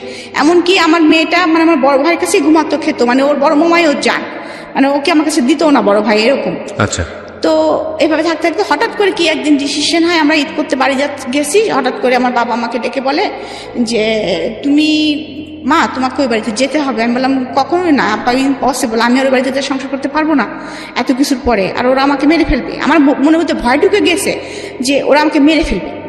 তখন আমার বাবা আমাকে জড়ায় ধরে কান্না করে বলতেছে যে মা তুমি কি আমাদের তোমার চাচার আমার সবার কি মৃত্যু মরা মুখ দেখতে চাও, নাকি তুমি তোমার সুখটা বেছে নিতে চাও? তো অবভিয়াসলি তখন মানে কি মনে হয়েছে আমি জানি না, কারণ বাবাকে আসলে তো আমি খুবই ভালোবাসতাম, আমি মানে এখনো ভালোবাসি। ইস্টার্ন ভাই আমাকে যদি কেউ বলা হয় তো আমি আমাকে যদি বাচ্চাদের নামও বলা হয় তবু বলবো আমার বাবাকে আমি বেশি ভালোবাসি। এবং আল্লাহর কাছে আমি মাঝে মাঝে এমনও বলি যে আল্লাহ, যে আমার বাবা যেদিন মৃত্যু হয় সেদিন যেন আমারও মৃত্যু হয়। আর মানে একদম হোপলেস হয়ে যায়। আমি তখন বলি যে আমি যাবো বাবা, আমি বলি যে বাবা আমি যাবো, যাই হোক না কেন আমি যাবো। তো এরকম পরিস্থিতির ভিতরে আমি যাচ্ছি আমার মানে মনে হচ্ছে যে মানে কোনো কুল কিনারা নাই, আমার মনে হচ্ছে এরকম। তারপরে যাই হোক এর মাঝে কিছু একটা হয়ে মিল মহব্বত হয়, যাই হোক আবার সংসার করতেছি। আমার ননদের সাথেও তাদের আবার মিউচুয়াল হয়ে যায় আর কি, মিউচুয়াল হয়ে যায়, কিন্তু আমি আর আমার হাজব্যান্ড কথা বলতাম। ও এর মধ্যে এরকম কথা শুনতে আমি একবার হচ্ছে মানে সুইসাইড অ্যাটেম্প করি। তারপরে আমার বাবা সিদ্ধান্ত নেয় না যে আমি আর দিব না। তারপরেও আবার 3-4 মাস ওরকম যায়। তার মধ্যে আমার আবার অসুস্থ হয়ে পড়ি, সেটা হচ্ছে অ্যাপেন্ডিসাইটের অপারেশন হয়। তখন আমার হাজব্যান্ডকে আমার বাবা ফোন করে না, আমি ফোন করি। আমি বলি যে আমার এরকম অপারেশন হচ্ছে, আমি যদি কিছু হয় তুমি আমার বাচ্চাটাকে দেখো, বাবার পরিচয় একটা রেখো, ও নানির কাছে থাকবে, তুমি বাবার পরিচয়টা রাখো। তখনও কিন্তু আমি ছোট বাচ্চা কনসেপ্ট করিনি আর কি, ছোট বাচ্চা কনসেপ্ট করিনি। তখন ওর কেন জানি মনটা নরম হয়, হয়তো মানুষ তো, আর এতদিন একসাথে আছে, একটা বাচ্চার বাবাটা আছে, আর মানে এরকম একটা ইয়ে। তো ও আসে আমাকে পরের দিন সকালবেলা দেখতে আসে যশোরে। দেখতে আসার পরে ও দেখে তারপরে বাসায়, যে ও যখন বাসায় যায় আমাদের বাসা থেকে, তো আমার শাশুড়ি আবার দেখছে যে এইটা সুযোগ। তো ও আমার শাশুড়ি আবার আমার হাজব্যান্ড নেই দেখে তার জামাই মেয়েকে সে ডেকে নিয়ে আসছে, সে যে তখনই চলে যাবে এটা তারা বুঝতে পারে নাই। আমার হাজব্যান্ড বাসায় ঢুকে দেখতেছে যে বাসায় তার মানে আমাকে নিয়ে গেছে, নিয়ে যায় আমরা দুজনে বাসার মধ্যে ঢুকতেছি, এবং রাস্তায় ওরা দুজন আবার খুব নমনীয় হয়ে আমার কাছে মাপ চায়, ওর ভাইয়ের কাছে মাপ চায়। তখন আমি একদম ভায়োলেন্ট হয়ে বলি কি আচ্ছা তোরা যে বলছিস যে আমি তোদেরকে বের করে দিছি বাসা থেকে, আমি কি বের করে দিছি? আমি কি জানতাম কিছু? তখন ওরা আমাকে বলে কি যে, তখন আমার ছোট্ট ননদ বলে কি না আমি আসলে এটা ক্রেজি ভাবে বলছিলাম, তখন আপনার উপর আমার রাগ হয়েছিল, কারণ এই কথাটা যখন বাসায় জানাজানি হয়ে যায় আপনি ভাইকে বলে দিছিলেন, ভাই আমাকে রাত্রে মারতে গেছিল, তো আমার উপর আপনার উপর আমার খুব রাগ হয়েছিল, আমি চিন্তা করছিলাম এটা শোধ তুলবো, সেই জন্য আপনার দোষটা দিয়েছিলাম। তা আমি তখন আমার হাজব্যান্ড এটা শুনছে, শোনার পরে বলতেছে তুই এটা কাজ করছিস রনি। হ্যাঁ যাই হোক এটা নিয়ে অনেক কিছু হয়, সব সত্য আর কি সামনে চলে আসে যখন, তখন যাই হোক আমার হাজব্যান্ড একটু সফটনেস দেখায় এবং সে বলে যে আমি থাকবো না, আমি কাল সকালে আমার বউ বাচ্চা নিয়ে আমি চলে যাব। তখন আমার শ্বশুর খুব আপসেট হয়ে পড়ে, কারণ কুষ্টি শহরে তাদেরকেও সবাই চেনে, আমাদেরকেও সবাই চেনে, সবাই জানে যে তার একটাই ছেলে বেটার বউ আলাদা থাকে, হ্যাঁ আলাদা বাসা ভাড়া করে থাকে, এটা একটা খুব খারাপ দেখা যাবে, এরকম একটা করে। তারপর অনেক বোঝানো শোনানোর পরে যাই হোক আমরা আবার ওই বাসাতেই স্টে করি। আমার হাজব্যান্ডের তখন আবার পোস্টিং হয়ে যায় চুয়াডাঙ্গা। তো এরকম চলতেছে, ওদের সাথে ওরা আসে যায় কত করে, আমার ছোট ওদের সাথে আমি কথা বলতাম, আমার ভাইয়ের সঙ্গে কথা বলতাম না, কারণ আমার থিওরিটা এটা যে ও তোমার রক্তের না, ও আমার একটা ক্ষতি করতে পারে, তুমি তো আমার ভাই ছিলা, তুমি ফুফাতো ভাই হওয়ার যাই হও, তুমি তো আমার ভাই ছিলা, তুমি তো আমার এত বড় ক্ষতি করতে পারো না, তোমার সাথে আমি কথা জীবনেও বলবো না, আর তারপরে তুমি আমার বড় ভাই। তো যাই হোক মাস্টার্স করেছি, মাস্টার্স পরীক্ষা চলছে আমার, পরীক্ষা দিয়ে আমার মনে হয় যে আমার 11 তারিখে বাচ্চা হল না, আমার বাচ্চা হয়েছে 16 তারিখে, আর আমার মাস্টার্স পরীক্ষা শেষ হয়ে হচ্ছে 11 তারিখে, মানে আমি ওই রকম অবস্থায় আমি পরীক্ষা দিয়েছি আর কি। তো আমার বাচ্চাটা পেটের মধ্যে খুব অসুস্থ হয়ে যায়, কারণ আমি 4 ঘন্টা বসে পরীক্ষা দিতাম, বাচ্চাটার মুভমেন্ট খুব কম হতো, মুভমেন্ট হতো না। তবে তারপরে আমার 16 তারিখে সিজারিন করে বেবিটা হয়। তো এর মধ্যে আমার বড় ভাই কিন্তু এর মধ্যে বাইরে চলে গেছে অলরেডি, হ্যাঁ, এবং সে বিয়েও করে, তাকে বিয়ে দেওয়া হয়েছে খুব মানসিকতার ভিতরে, হ্যাঁ। তো সে বাংলাদেশে এসেছে, সে একদিন আমার শ্বশুরবাড়ি সে আবদার করে যে মায়মা আমি আমার বোনকে নিয়ে যেতে চাই, এক রাত আমাদের সাথে থাকবে, হ্যাঁ। তো এই কথা বলার পরে তখন হচ্ছে আপনার আমার শাশুড়ি বলে, শাশুড়ি আমাকে যেতে দিবে না, বাসায় অনেক কাজ, ঈদের পরের দিন আমার সব ননদরা আসবে, সে আমাকে যেতে দিবে না। তখন সে বলে কি যে তাহলে নিয়ে গেলে একবারে নিয়ে যাও। তো এই কথাটা আমার ভাইয়ের তখন লাগে খুব। এতদিন তো আমার ভাই কোনোদিন ইন্টারফেয়ার করেনি, এতদিন তো বাবাই সব টেক কেয়ার করছে, এখন তো মোটামুটি সে একটা পর্যায়ে আসছে। তারপরেও আগেও সে বলেছে যে সে কখনোই রাজি ছিল না আমাকে সংসার করতে দেওয়ার জন্য। সে সবসময় বলতাম রিক্সা চালাই খাবো, কিন্তু আমার বোন আমি দিব না, এরকম কথা সবসময় সে বলতো। তারপরে যাই হোক, সে মনে মনে একটা প্ল্যান করে ফেলে, সেটা বাবা মাকে বলে না, কারণ জানে বাবা মা বললেও হয়তো রাজি হবে না, আর আমার হাজব্যান্ডকে বললেও রাজি হবে না। সে আমাকে বেড়াতে নিয়ে আসার নাম করে ঢাকায় নিয়ে আসে। তখন অলরেডি ঢাকায় আমাদের একটা বাড়ি কেনা আছে, সেটা হচ্ছে সেগুনবাগিচে। আমার ছোট ভাই স্টেট ভার্সিটিতে পড়ে, ও হচ্ছে ওর বাসাতে থাকতো। মাঝে মাঝে বাবা মা আসতো, ওকে একটা কাজের ছেলে ছিল, রান্না বাড়া করে দিত এরকম। তো ও আমাকে নিয়ে আসে, নিয়ে আসার পরে বলে যে আমি মার্কেটিং, সবাইকে বলে যে আমি চলে যাবো মার্কেটিং করার দরকার, তো রিমাকে এই জন্য নিয়ে যাচ্ছি আমার 2 বাচ্চা সহকারে। আমিও জানি না ভাইয়া, আমি জানি যে মার্কেটিং করতেই ঢাকায় আসতেছে। তো ভাইয়া এসে তারপরে বাবা মাকে আবার ফোন দেয় যে বাবা মা আমরা মার্কেটিং করবো, তো রিমার বাবু 2টা দেখবে কি, তোমরা দুজনে আসো, দেখাশোনা করো, আমরা একটু মার্কেটিং করে বেড়াই। আব্বু আম্মু গাড়ি নিয়ে আসে আর কি, বাবা অফিস থেকে মানে শুক্র শনি তো এমনি ছুটি, তো আসার পরে তারপরে একদিন রাত্রেবেলা ফ্যামিলি মিটিং বসে। তখন ভাইয়া একদম সম্পূর্ণ বলে যে বাবা আপনি যা দেখতেছেন, যা সহ্য করছেন, এটা আমি সহ্য করতে পারবো না। এখন আপনি আমাকে খারাপ বললে বলেন, আমি অনেক নরম মানুষ, ভালো বললে বলেন, আপনি যা খুশি আপনি তাই বলেন, কিন্তু আমি যেটা এসে মানে দেখতেছি সেটা আমার অসম্ভব আমার পক্ষে দেখা। সেটা হচ্ছে আমার কাছে আমার বোনের শ্বশুরবাড়ি যে মনে হয়েছে যে ওয়ান কাইন্ড সে হচ্ছে কাজের বুয়া। এটা আপনার আপন ভাই বলছে? হ্যাঁ, ওয়ান কাইন্ড কাজের বুয়া। আর আমার বড় মেয়েটার রেজাল্ট ভালো ছিল না, কখনোই ভালো রেজাল্ট করতে পারতো না সে, মানে ওরকম মায়ের ধর খেত, সে একটু উল্টাপাল্টা ছিল, মানে ওর জন্য কেমন ছিল একটু আর কি। যাই হোক, তখন বলতেছে আর আমি দেখতেছি যে যেভাবে উপর থেকে দোতলা বাসা ছিল, যতবারই কোনো গেস্ট আসে আমার ভাগ্নি আসে গেট খুলতে, ওই ক্লপসিকেবল গেটটা খুলতে আসে আমার ভাগ্নি। তার মানে ওরা দুজনা ওই বাড়ির কাজের বুয়া। আর আমার ছোট ভাগ্নিটার অবস্থা হবে আর কদিন পরে ওইটাই। আমি এটা মেনে নিতে পারছি না। আমার একটা বোন, তার বাচ্চারা, ওর জীবনটা যেরকম হয়েছে ওর বাচ্চা 2টার জীবন সেরকম হবে, এটা আমি মেনে নিতে পারছি না। আপনারা আমাকে বকলে বকেন, ভালোবাসলে বাসেন। আমি এক্ষুনি তার হাজব্যান্ডের কাছে ফোন দিব, সোজা কথা ফোন দিয়ে বলবো, সে যদি তার কাছে আমার বোনকে রাখবে, আর যদি না রাখে আমি আমার বোনকে চালাবো, সম্পর্কের দরকার নাই, ডিভোর্সেরও দরকার নেই। ফাইন। কখন জানি কি হয় এরকম একটা দোলাচল অবস্থা, এবং আমাদের প্রেডিকশনের জায়গাগুলো এখন পর্যন্ত নট প্রুফ। আমি সবসময় একটা কথা বলি যে জীবন গল্পে আপনি কোনো বাকি আসলে অনুমান করতে পারবেন না এরপরের বাকি গিয়ে কি ওয়েট করছে আপনার জন্য। লাস্ট 2টো গল্প যদি বলি যে এই ধরনের গল্পের গোড়াপর্তন হয়েছিল আবিদা সুলতানার হাত ধরে। আবিদা সুলতানা এই যাবৎকালে জীবন গল্পের, ঢাকা এফএমের জীবন গল্পের সবচাইতে পপুলার বলবো, মানে সবচাইতে মানুষের বেশি শোনা গল্পের মধ্যে একটি, এবং ইউটিউবেও সেটার ভিউ প্রায় 2 মিলিয়নের কাছাকাছি। তো আবিদা সুলতানার পরে আমরা বেশ কয়েকটা এপিসোড, মানে গত 2 থেকে 3টা এপিসোড আগে আরেকজনের যে খেয়ালির যে জীবন গল্পটা, খেয়ালি এবং আবিদা সুলতানের জীবন গল্পের মধ্যে অদ্ভুত কিছু মিল আছে।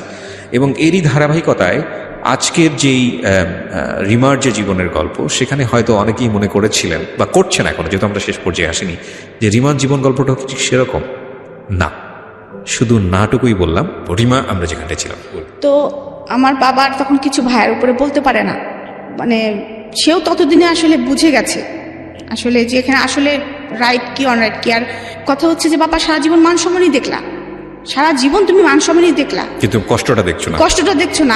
আমাদের একটা বোন যে এত কিনা আল্লাহ দিয়ে, এবং তার 2টা বাচ্চা আল্লাহ দিয়েছে, এবং সেই 2টা ভাগ্য এরকম হতে যাচ্ছে শুধু তোমার মান সম্মানের জন্য, আর কোনো কিছু না। আমাদের অর্থনৈতিক কোনো সমস্যা নাই, আমাদের পারিবারিক কোনো সমস্যা নাই।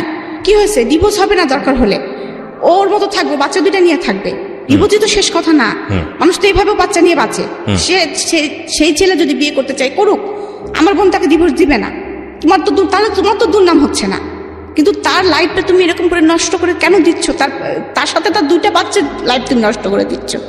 বাবাকে অনেক বোঝায়, এবং মা তো একদম খুবই রাজি। মা তো অনেক দিন থেকেই ফিল করতেছে আমার কষ্টটা আসলে। তো তখন আমার শুরু হলো নতুন জীবন। আমি তো ভয়ে আর শ্বশুর বাড়িতেও যোগাযোগ করতে পারতেছি না। আর এদিকে আমার ভাই তো ফোন করে আমার হাজব্যান্ডকে বলছে যে আমার ভাগ্নিদের ওদের অলরেডি সে স্কুলে ভর্তি করে দিয়েছে, ফ্লোর স্কুলে ভর্তি, দুজনকে, একজনকে নার্সারিতে আর একজনকে ক্লাস 2-তে ভর্তি করে দিয়েছে। ভর্তি করে দিয়েছে। আর এদিকে আমার হাজবেন্ডকে বলেছে যে তুমি যদি, আগে থেকে জিজ্ঞাসা করেছো অবশ্য ফোন করে, যে তুমি যদি তোমার সঙ্গে রাখো আমাদের নো অবজেকশন, কিন্তু তোমার সঙ্গে যদি না রাখো আমার বোন তোমাদের বাড়িতে আর থাকবে না। আচ্ছা, ও ঢাকায় থাকবে এখন থেকে ওর বাচ্চা নিয়ে। তো এই কথা বলার পরে আমার, তুমি কি মতামত দিচ্ছ, তুমি যদি নাও তাহলে আমাদের কোনো কথা নেই। আমার হাজবেন্ড বলে যে সাতক্ষীরার অবস্থা ভালো না, সাতক্ষীরা নোনা এলাকা, আমার বাচ্চা দুটো অসুস্থ হয়ে যাবে, এই মা এসে এখানে শুট করতে পারবে না, আর এখানে অনেক মানে আমি এখানে নিয়ে আসলে ও পারবে না, সোজা কথায় কথা বলে। আর কারণ সে কখনোই আসলে কোনো দায়িত্ব নিতে চায় না। আচ্ছা, এই জন্য সে সুন্দরভাবে কথা বলে, বলার পর আমার একটু রাগারাগিও করে যে তাহলে এবারই মা আব্বা আম্মার ওখানে অসুবিধা কি হচ্ছিল। হ্যাঁ, সে অসুবিধা তো তুমি খুব ভালো করে জানো, তোমাকে তো এক্সপ্লেন করার কিছু। আমার বাবার ভাইয়ের সাথে একটু আর কি রাগারাগি হয়েছে আর কি। তো আমার হাজবেন্ড 3 মাস রাগ করে আসেনি ঢাকাতে, আমাদের কোনো খরচও দেয় নাই।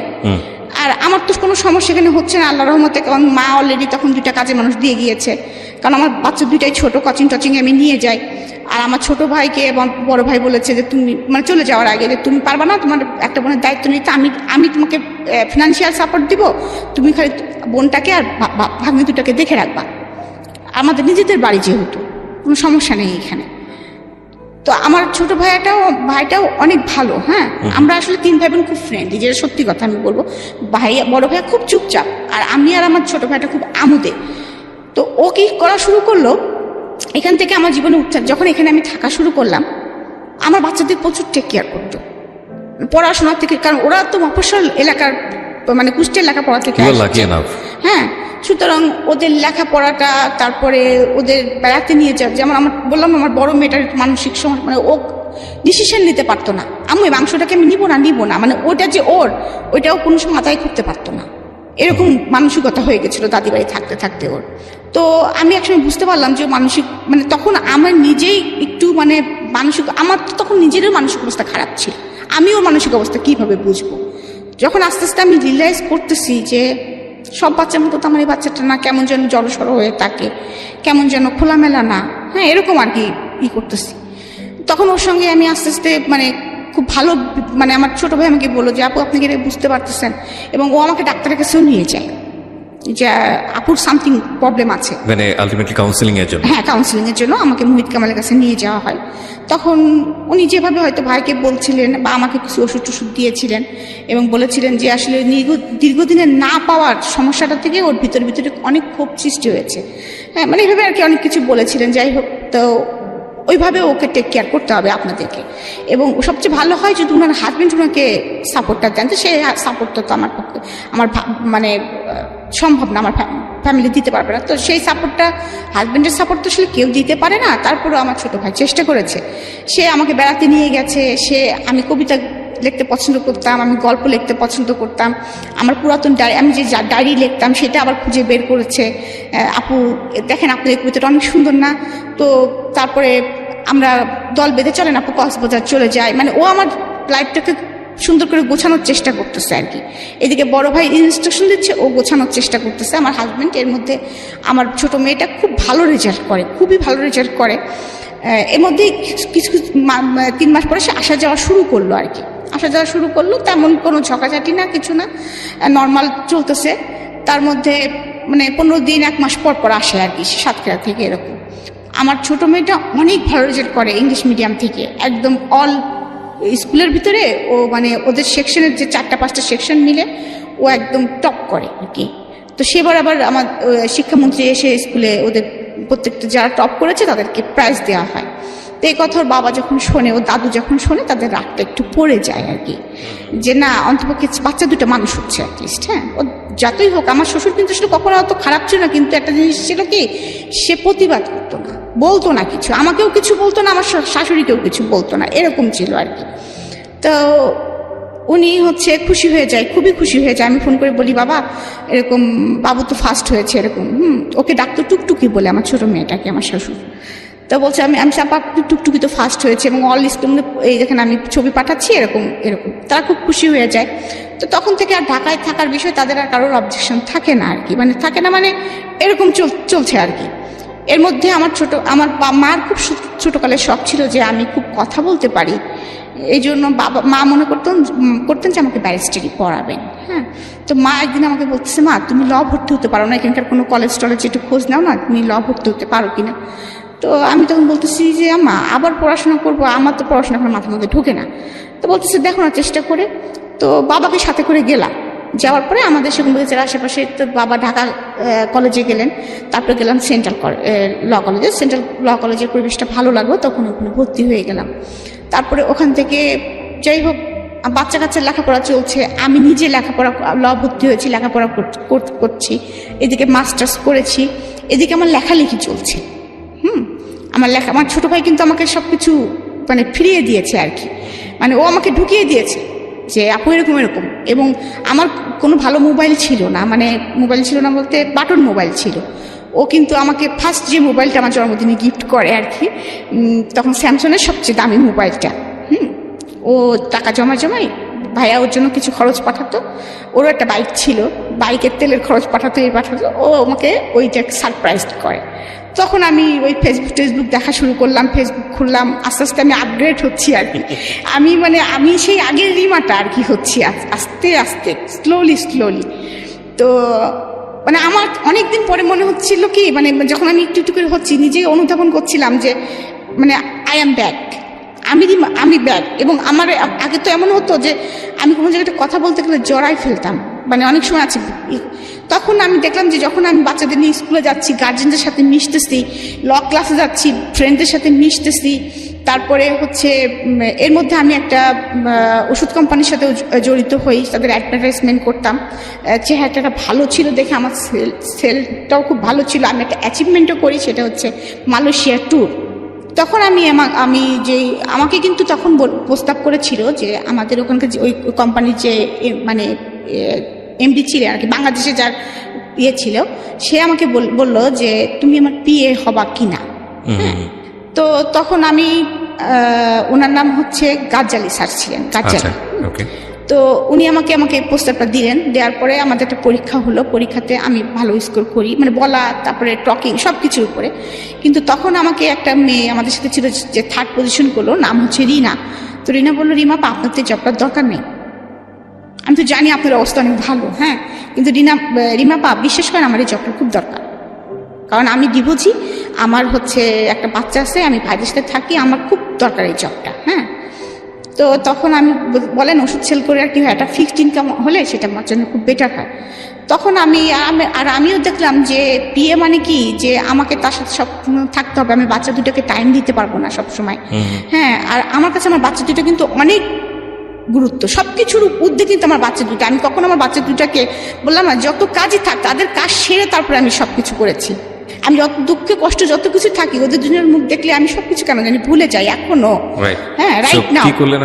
তো তারপরে আমি যাই হোক, তখন আমি স্যারকে, তখন ওইটার পরে আমি স্যারকে রিকোয়েস্ট করলাম, স্যার আমার তো এই চাকরিটা করা সম্ভব না কোনো প্রকারে, কারণ আমার তো দুইটা বাচ্চা আছে, আমি এই 9টা 5টা, আবার আপনার সঙ্গে ধরেন অনেক সময় আছে অনেক সেমিনারেও যেতে হবে, সেটা তো আমার ফ্যামিলি থেকে মেনে নেবেন, আমার হাজবেন্ড চাবে না, তো আমি এই চাকরিটা করবো না, আপনি রিনাকে এই চাকরিটা দেন। তো ওরা আবার বলছে সেকেন্ড পজিশন যে আছে সে করুক না কেন।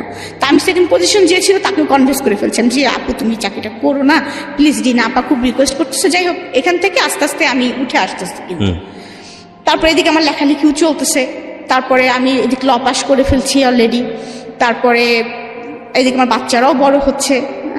তো এর মাঝে আমার ছোট ভাইটা চলে যায় কানাডাতে, চলে যায়। এদিকে আমার চাচার কিন্তু পোস্টিং তখন ঢাকাতে। আমার চাচার কথাটা আমি কেন বলছি, যে আমার বাবা আমার চাচাকে যেভাবে মানুষ করেছে, মানে আমি বোঝাতে পারবো না। যে কখনো যদি কোনো জায়গায় একটা জিনিস কিনেছে, অর্ধেক ভাইয়ের নামে কিনেছে, অর্ধেক তার নামে কিনেছে। তো যাই হোক, আমি এর মধ্যে পড়ালেখা করতেছি, আমার জীবনটা আবার মনে হচ্ছে আগের জায়গায় চলে আসছে, এবং শ্বশুরবাড়িতে আমার গ্রহণযোগ্যতাটা কিছুটা বেড়েছে। হ্যাঁ, ল কেন পড়লেন? মার ইচ্ছা ছিল, সেই জন্য ল পড়লাম। পড়ার পরে এখন প্র্যাকটিস করতেছি। কোথায় প্র্যাকটিস করছেন? আমি এখন প্র্যাকটিস করতেছি সৈয়দ রেজাউল রহমানের ওখানে। আচ্ছা, মানে লোয়ার কোর্টে প্র্যাকটিস করছেন? জি। আমি আপনাকে কয়েকটা কোশ্চেন করি, এবং আমাদের গল্পটা শেষের দিকে, কিন্তু আমি আজকে এই গল্পটা কেন প্রচার করলাম সেটার কারণটা হয়তো অনেকেই বুঝতে পেরেছেন, অনেকেই পারেননি। সেই প্রশ্নটা শুনে, উত্তরটা শুনে আপনারা সবাই ঘুমোতে যাবেন, কারণ অনেকেই জেগে আছেন আমি বিশ্বাস করি। সেটা হচ্ছে যে আপনি আপনার হাজবেন্ডের সঙ্গেই আছেন। জি। ওকে, আপনার দুটো বাচ্চা, একটা নর্থ সাউথে পড়ছে, আরেকটা বয়স কত? আর একটার বয়স হচ্ছে আপনার 50 হয় নাই, 50 হবে আর কি, 15। মানে 15। ওকে, ও কিসে পড়ছে? ও হচ্ছে এবার ক্লাস 10। ক্লাস 10। ওকে, হাজবেন্ডের সঙ্গে থাকছেন বলতে কি আপনারা, উনি কি এখনো এসে দেখে যায় নাকি একই সঙ্গে আপনারা না থাকছেন? না, আমার ছোট বেটা যখন বাইরে চলে যায় হ্যাঁ। তখন না, আমি স্টোরিতে যাচ্ছি না, মানে একসঙ্গেই থাকছেন, তার মানে হ্যাঁ, একই সাথে বিলং করছেন। তখন উনি ঢাকায় পোস্টিং নিয়েছেন। আচ্ছা, তো আপনি এরপর থেকে ঢাকাতে সেটেল হয়ে হ্যাঁ, গেছেন। আপনারা শুধু একটা জিনিস চিন্তা করুন, যারা এই গল্পটা শুনলেন, ওনার ভাই যদি ওই মুহূর্তে ওনার পাশে না দাঁড়াতো, বা ওনার বাবাও কিন্তু সাইলেন্স ছিলেন, কোনো কথা বলছেন না, বাবা এত লাভ করেন এবং উনিও বাবার কথা বারবার বলছেন, কেন চুপ ছিলেন সেই প্রশ্নের উত্তর হয়তো তার কাছে আছে। কিন্তু ভাইরা যদি স্টেপটা না নিত, কিন্তু একবার সুইসাইডের অ্যাটেম্প নিয়েছিলেন, উনি বুঝতে পারছিলেন যে ভেতরে ভেতরে মরে যাচ্ছি আমি, এবং ওনার হাজবেন্ডও কিন্তু বুঝতে পারছিলেন না, কারণ সেও পরিবারের বড় ছেলে, পরিবার থেকে বের হয়েছে, কারণ সব পরিবারেরই একটা কাস্টমস থাকে, সব পরিবারেরই একটা প্রথা থাকে। কিন্তু দিন শেষে আমরা তো মানুষ, আমাদের নিজের বাঁচার ইচ্ছা আছে, নিজের মতো করে বাঁচার ইচ্ছা আছে, নিজের মতো করে বাঁচার ক্ষুধা আছে। এখানে যেই চিত্রটা বর্ণনায়িত হয়েছে বা যে চিত্রটা উপস্থাপন হয়েছে, সেখানে কিছু মানুষকে তার গল্প অনুযায়ী আপনার অপছন্দ হবে, কিছু মানুষকে আপনার পছন্দ হবে, কিছু মানুষকে আপনার খুব নিরপেক্ষ জায়গায় মনে হবে। কিন্তু আমাদের এই জীবন গল্পে আমরা সবসময় যে কথাটা বলি সেটা হলো যে কোনো মানুষকে আসলে নেগেটিভভাবে ধরার সুযোগ নেই, কারণ যে মানুষটি সম্পর্কে উনি যেভাবে বললেন, ওনার জীবনে যেভাবে এসছে, বিশেষ করে শাশুড়ির কথা যদি বলি, সেই মানুষটারও খুব সুন্দর একটা গল্প আছে। আপনি যখন ওই মানুষটাকে ফ্লোর দেবেন, দেখবেন যে হয়তো আমাদের যেই রিমা আজকে গল্প বলে গেল, তারও এগেনস্টেও তার যুক্তিযুক্ত অনেক কমপ্লেন থাকতে পারে। আমরা এই কমপ্লেনগুলোকে, ছোট বড় বিষয়গুলোকে বড় করে দেখছি না, আমরা বরং একটা জায়গাকে খুব বড় করে দেখছি। সেটা হলো জীবনটা একটা পর্যায়ে গিয়ে শেষ হয়ে যেতে পারত, জীবনটা একটা পর্যায়ে গিয়ে স্টপ হয়ে যেতে পারত।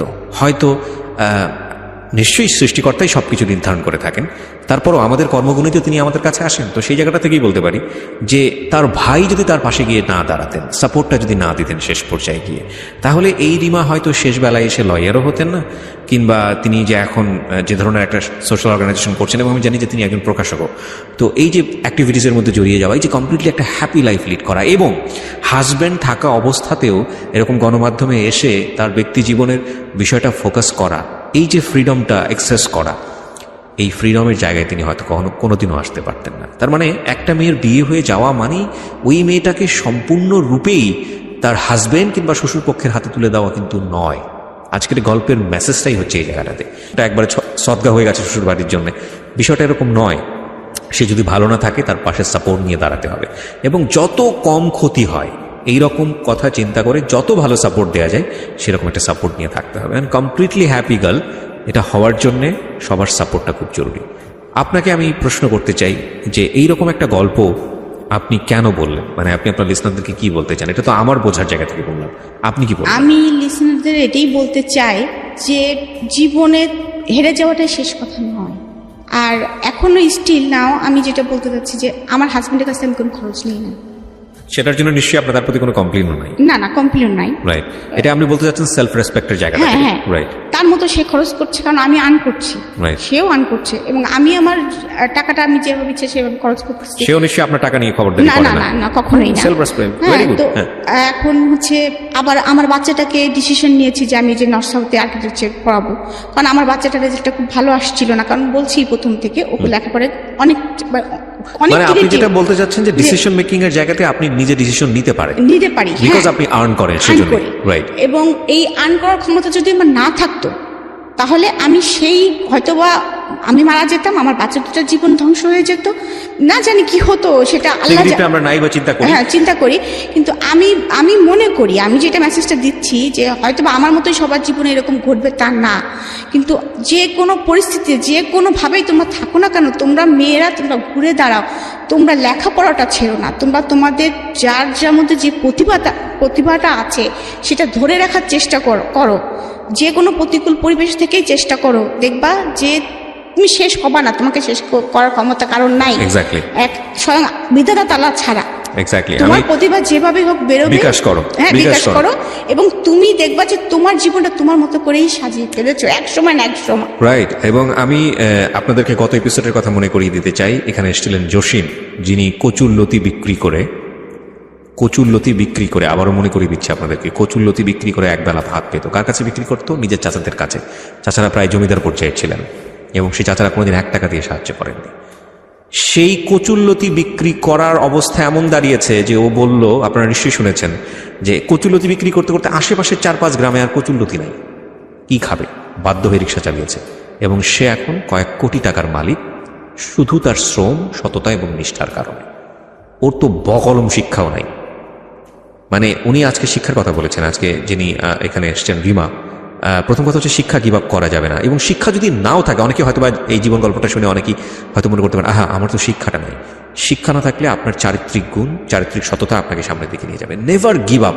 আপনি ব্লেসড বলছি এই কারণে যে সৃষ্টিকর্তা চাইলে আপনাকে কীটপতঙ্গ করেও দুনিয়াতে পাঠাতে পারতেন। আপনি তো জন্ম নিয়েই আশীর্বাদ তুষ্ট, কারণ আপনাকে সে মানুষ হিসেবে তৈরি করেছেন। সো আপনি এগিয়ে আছেন অনেক কিছুর চাইতে।